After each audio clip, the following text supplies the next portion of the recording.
यदि आप सुबह स्कूल पहुंचे और आपको ये पता चले कि आपकी गवर्नमेंट ने एक आदेश जारी कर दिया है जिसमें आप अपनी मातृभाषा का बिल्कुल भी प्रयोग नहीं कर सकते हैं, मतलब ना तो आप अपनी मातृभाषा को बोल सकते हैं, ना सुन सकते हैं, ना ही उसमें लिख सकते हैं और ना ही उसमें किसी से कोई बात कर सकते हैं, तो कैसा महसूस होगा आप लोगों को? तब आप लोगों को ये समझ आएगा कि आपकी जो मातृभाषा है वो हिंदी हो या इंग्लिश हो, कोई भी भाषा हो, तब आपको उस भाषा की इम्पोर्टेंस समझ में आएगी। तब आपको पता चलेगा कि हमारी मातृभाषा जिसमें हम सीखने में बिल्कुल रुचि ही नहीं दिखाते हैं, कोई इंटरेस्ट ही नहीं लेते हैं, जिसको हम अच्छे से सीख सकें, तब हमें पता चलेगा कि हम कितनी बड़ी गलती कर रहे हैं। तो आज मैं बात करने वाला हूं क्लास 12th के हमारे पहले चैप्टर द लास्ट लेसन की। स्वागत है आप लोगों का इंग्लिश धाम यूट्यूब चैनल पर। हम बात करने वाले हैं आज अपने क्लास 12th के एनसीईआरटी के पहले चैप्टर द लास्ट लेसन की। तो सबसे पहले हम उस कहानी के और उसकी समरी के बारे में जानते हैं कि आखिर उस चैप्टर में है क्या। और मैं आप लोगों को बता दूं, इस चैप्टर में बहुत सारा इमोशन है, अपनी मातृभाषा के प्रति प्यार है, देशभक्ति है, कई सारी चीजें हैं जो आप लोगों को आज समझने को मिलेंगी। मात्र 5 मिनट में आप लोगों को आज इस पूरे चैप्टर का सही से, एकदम सही से दिमाग में एकदम आइडिया बैठ जाएगा। तो चलिए शुरू करते हैं हम अपना चैप्टर। मैं बात कर रहा हूं आप लोगों के द लास्ट लेसन की। ये सबसे पहले हम ये जानते हैं कि ये जो कहानी है वो कहां पर सेट है। ये जो कहानी है फ्रांस और प्रशिया, फ्रांस और प्रशिया इन दोनों के युद्ध के समय की बात है। ये जो बात है फ्रांस और प्रशिया, प्रशिया मतलब तब का जर्मनी, फ्रांस और जर्मनी के बीच का जो युद्ध था, जो वार चल रही थी उनके, उस समय की यह कहानी है। और उसमें फ्रांस की जो 2 डिस्ट्रिक्ट हैं जिनका नाम है एल्सेस और लॉरेन, जो कि फ्रांस की 2 बॉर्डर की डिस्ट्रिक्ट हैं, उन बॉर्डर की दोनों डिस्ट्रिक्ट पर अब जर्मनी का अधिकार हो गया है। किसका अधिकार हो गया है? इन दोनों ही बॉर्डर पर, जो दोनों ही बॉर्डर के डिस्ट्रिक्ट है उन पर अब जर्मनी का अधिकार हो गया है। तो सबसे पहले हम बात करते हैं इंट्रोडक्शन की। इस कहानी में हमको मिलेगा क्या, तो समझिए। The story is set against the backdrop of the Franco Prussian war. ये जो हमारी कहानी है ये कहां पर सेट की गई है? ये कहानी सेट की गई है फ्रैंको प्रेशियन वॉर, यानी फ्रांस और प्रशियन के बीच में जो लड़ाई चल रही थी उस समय की यह कहानी है। After which France lost the border district of Alsace and Lorraine to Prussia. इस लड़ाई के बाद जो फ्रांस है वो अपने दोनों बॉर्डर के डिस्ट्रिक्ट, जिसका नाम एल्सिस और लॉरेन है, वो हार चुका है। यानी अब इन दोनों ही कंट्रीज पे, इन दोनों ही कंट्रीज के बीच में जो लड़ाई थी उसमें जो है फ्रांस अपनी दोनों ही डिस्ट्रिक्ट एल्सिस और लॉरेन को हार चुका है। और अब आता है सबसे main important rule. The new rulers order that only German would be taught in school from the next day. याद रखना, क्या ऑर्डर आया है बर्लिन से? ऑर्डर आया है कि स्कूल में केवल नेक्स्ट डे से केवल और केवल जर्मन ही पढ़ाई जाएगी। यानी अब जो फ्रांस है, जो फ्रांस के डिस्ट्रिक्ट थे, उन दोनों में कौन सी लैंग्वेज चलती थी भाई? सीधी सी बात है, फ्रेंच चलती होगी। लेकिन जर्मनी का अधिकार हो गया है और आदेश आया है कि अब से सिर्फ और सिर्फ वहां स्कूलों में जर्मन लैंग्वेज ही पढ़ाई जाएगी, वो भी अगले लेसन, अगले डे। ध्यान रखना, नेक्स्ट डे से ही वो लागू होने वाला है आदेश, ठीक है। अब हम बात करते हैं इस स्टोरी की थोड़ी सी समरी की कि आखिर इस स्टोरी में है क्या। तो समझते हैं। The story is narrated by a little boy named Franz, late for school and unprepared on the lesson on the participles. He feared scolding from his teacher M Hamel. ये जो कहानी है एक फ्रेंच नाम के बच्चे की है। एक बच्चा है फ्रेंच जो पढ़ाई से हमेशा दूर भागता है, डर लगता है उसको पढ़ने से। फ्रेंच नाम है उसका, नाम याद रखना। वो हमेशा स्कूल लेट आता है और जो भी उसको लेसन दिए गए ना पार्टिसिपल्स के, वो अनप्रिपेयर्ड है, बिल्कुल भी तैयारी उसकी नहीं करता है। और हमेशा जो उसके टीचर हैं एम हैमल, उनसे डरता रहता है। भाई डरेगा ही, अगर काम करके नहीं ले जाएगा, स्कूल का होमवर्क नहीं करेगा तो टीचर से डरना तो स्वाभाविक है। उससे हमेशा डरता रहता है और हमेशा कोशिश करता है कि उस क्लास को स्किप कर दे, मतलब क्लास को छोड़ दे, बंक मार दे उस क्लास से। तो on his way French notice N unusual crowd outside the town hall. जब वो स्कूल के रास्ते में जा रहा था तब उसने देखा कि बहुत सारा क्राउड जमा है, पर उसने उस समय ध्यान नहीं दिया कि वो क्राउड क्यों जमा है और आगे चला गया। Where important notice were display, जहां पर एक नोटिस डिस्प्ले हुआ था। एक इसमें जब हम बुक पढ़ते हैं तो वहां पे क्वेश्चन आता है व्हाट इज बुलेटिन बोर्ड। तो बच्चों ये जो बुलेटिन बोर्ड है, पुराने समय में फेसबुक, ट्विटर, इंस्टाग्राम, फेसबुक तो चलते नहीं थे, तब क्या होता था, एक बोर्ड होता था और वहां पर जो भी नोटिस या ऑर्डर, आदेश होते थे वो चिपका दिए जाते थे। और वो एक ऐसी जगह होता था जो मेन चौराहे वाली जगह हो जहां से काफी सारे लोगों का आना जाना हो, तो जो भी लोग गुजरते थे उस नोटिस को पढ़ते थे और एक दूसरे को बता देते थे। तो इस तरह से पहले सूचनाएं चलती रहती थी। तो उसने उस पर बिल्कुल भी ध्यान नहीं दिया जो नोटिस चिपका हुआ था, but he hurried on the school without stopping, और बिना रुके हुए सीधे स्कूल की तरफ निकल गया। आगे, inside the classroom everything felt strangely quite.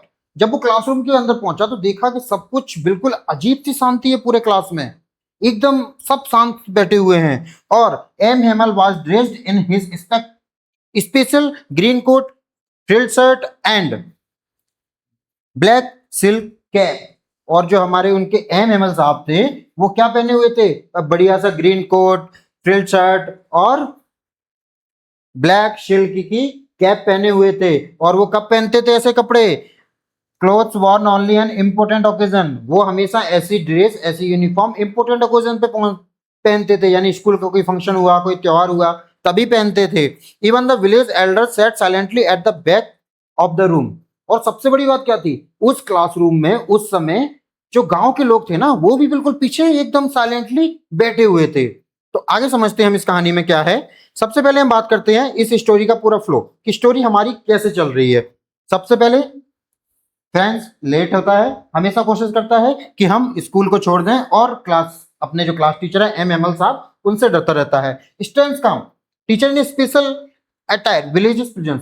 जो टीचर हैं वो स्पेशली वहां बैठे हुए हैं सच धज के, मतलब जो फंक्शन वाले कपड़े पहनते हैं वैसे, और जो विलेजर्स हैं वो भी प्रेजेंट हैं उस समय। फिर अनाउंसमेंट होता है, मोस्ट इंपोर्टेंट अनाउंसमेंट होता है, order from Berlin only German to be taught. Order आया है बर्लिन से कि केवल और केवल कल से स्कूलों में जर्मन ही पढ़ाई जाएगी।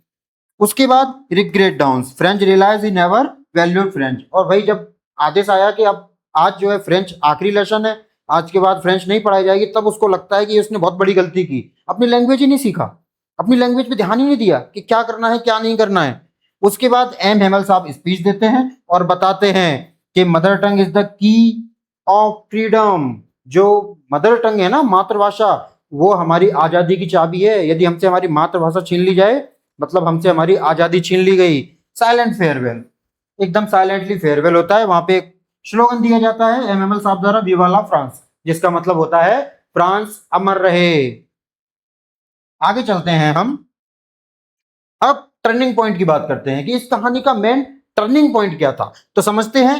M Hamel announce that an order had come from Berlin, only German would now be taught in schools of Alsace and Lorraine, this was therefore their last French lesson. M Hamel साहब announce करते हैं कि order आया है भाई Berlin से, केवल और केवल जर्मन पढ़ाई जाएगी कल से, तो आज हमारा ये फ्रेंच का आखिरी लेसन है। French was struck with guilt for having wasted his time instead of learning his own language properly। अब फ्रेंच को बड़ा गिल्ट महसूस होता है कि बताओ आज उसके जो लैंग्वेज है, मदर टंग है, उसका आखिरी लेसन है और उसने अपना कितना सारा समय बर्बाद कर दिया। किस बात पे, इस चीज पे कि उसने कभी भी पढ़ाई पे ध्यान ही नहीं दिया, अपनी पढ़ाई को लेके कभी सीरियस था ही नहीं वो। और आज लास्ट लेसन है, तब उसको ये गिल्ट महसूस हो रहा है कि काश वो पढ़ लेता, अपनी लैंग्वेज समझ लेता तो आज अच्छा होता। तो अब उसको उस चीज का दुख हो रहा है। M. Hamel too blamed himself for the holidays he had granted carelessly and the personal errands he had assigned instead of teaching।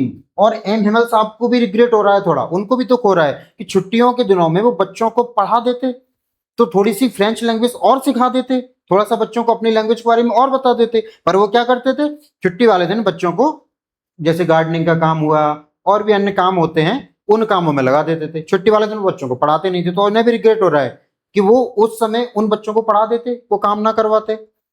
आगे चलते हैं। M Hamel spoke movingly about the value of one's mother tongue, calling language the key to freedom and very identity of a nation. अब बेचारे M ML साहब बताते हैं कि जो हमारी मदर टंग है वही हमारी आजादी की चाबी है। अगर हमसे कोई हमारी मदर टंग बैन कर दे, बोल दे कि हमें मदर टंग में बात ही नहीं करनी, हमने अपनी मातृभाषा पढ़नी नहीं, लिखनी नहीं, बोलनी नहीं, तो मतलब उसने हमसे हमारी आजादी छीन ली है। और अब वो बता रहे हैं कि ये जो हमारी मातृभाषा होती है वो हमारी आइडेंटिटी होती है। अभी हम फ्रांस के थे, एल्सेस लॉरेन जो डिस्ट्रिक्ट है वो फ्रांस के थे, तो अब जर्मनी का अधिकार हो गया, अब हम फ्रांस के नहीं होंगे, अब हम किसके होंगे, अब हम जर्मनी के होंगे, हमसे हमारा देश भी छीन लिया गया। तो यहाँ पर एक बात आती है देशभक्ति की। वो सब इसलिए भी दुख है क्योंकि अब फ्रांस उनका नहीं रहा, उनके जो दो डिस्ट्रिक्ट हैं वो फ्रांस के अंडर नहीं रहे, वो अब जर्मन के अंडर हो चुके हैं, और वहां अब क्या पढ़ी और बोली जाएगी, केवल जर्मन लैंग्वेज। और लास्ट में एक सेंटेंस आता है वी वाला फ्रांस। इसका मतलब क्या होता है, वी वाला फ्रांस, फ्रांस अमर रहे। और ये जो वर्ड है हमारे एमएमएल साहब ये ब्लैक बोर्ड पर लिख देते हैं और बोल देते हैं क्लास डिसमिस, और हमारी क्लास यहीं पे खत्म हो जाती है। तो कुछ मेन थीम समझ लेते हैं हम। इस पूरे चैप्टर की मेन थीम क्या थी, इंपोर्टेंस ऑफ मदर टंग। इस चैप्टर में पूरे में क्या बताया गया है कि हमारी जो मदर टंग है उसकी वैल्यू क्या है, उसकी इंपॉर्टेंस क्या है। Patriotism and love for one's country, अपनी खुद की कंट्री के लिए प्यार और देशभक्ति इस चैप्टर में बताई गई है तुमको। वैल्यू ऑफ एजुकेशन, एजुकेशन की पावर क्या होती है वो बताई गई है। आज जो बच्चे हैं ना जो अपना समय बर्बाद करते हैं, हाँ बाद में पढ़ लेंगे, बाद में पढ़ लेंगे, बाद में कुछ नहीं होता है, जो होता है अब से होता है, इसलिए बाद की बात छोड़ दो और अभी से अपनी पढ़ाई करना शुरू कर दो। फिर बात करते हैं regret for wasted opportunities. M Hamel साहब को भी अपॉर्चुनिटी थी कि छुट्टी के दिन बच्चों को पढ़ाते, फ्रेंच को भी थी कि क्लास बंक ना करके थोड़ा पढ़ाई पे ध्यान देते, तो अब उस चीज का रिग्रेट हो रहा है, दुख हो रहा है उन लोगों को। नेशनल आइडेंटिटी एंड फ्रीडम, और यहाँ बात की गई है नेशनल आइडेंटिटी और फ्रीडम की, मतलब लैंग्वेज छीन ली तो नेशनल आइडेंटिटी भी छीन ली और उनकी फ्रीडम भी चली गई। मोरल क्या है इस स्टोरी का, we often realise the value of something only after we are about to lose it. हम कभी कभी उन चीजों की वैल्यू तब समझ पाते हैं जब हम उन चीजों को खो देते हैं, इसलिए समय रहते हमें हर चीज की वैल्यू समझ में आ जानी चाहिए, अन्यथा जब वो चीज हमसे चली जाएगी फिर हमें पछताने से भी कुछ प्राप्त नहीं होगा। चली गई मतलब चली गई। We should respect our language, हमें अपनी लैंग्वेज की रेस्पेक्ट करना चाहिए। एजुकेशन की रेस्पेक्ट करना चाहिए, मतलब हमारा, हम विद्यार्थी हैं तो हमारा काम क्या है, पढ़ना है, तो हमें पढ़ना ही चाहिए ईमानदारी से, क्योंकि जब ये समय निकल जाएगा तो बाद में हमें रिग्रेट होगा कि काश हम उस समय थोड़ा पढ़ लेते तो आज हमारी जिंदगी, हमारी लाइफ शायद थोड़ी अलग होती। And culture before it is too late, और हमें अपने कल्चर की भी रेस्पेक्ट करनी चाहिए, क्योंकि कभी ऐसा ना हो कि आपको आपका कल्चर छोड़ना पड़ जाए और तब आपको लगे कि उस समय जब हम फ्री थे तब हम अपने कल्चर का पालन कर लेते। तो ये थी हमारी पूरी की पूरी स्टोरी द लास्ट लेसन की। तो उम्मीद है आप लोगों को समझ में आ गई होगी, और अगर आ गई है तो कमेंट करके बताएं मुझे स्टोरी समझ आई या नहीं आई, या इस पूरी स्टोरी को मैं लेकर आऊं, पूरी बुक की डिटेल स्टोरी लेकर आऊं, ये आप लोग मुझे कमेंट करके बताइए। चलिए धन्यवाद।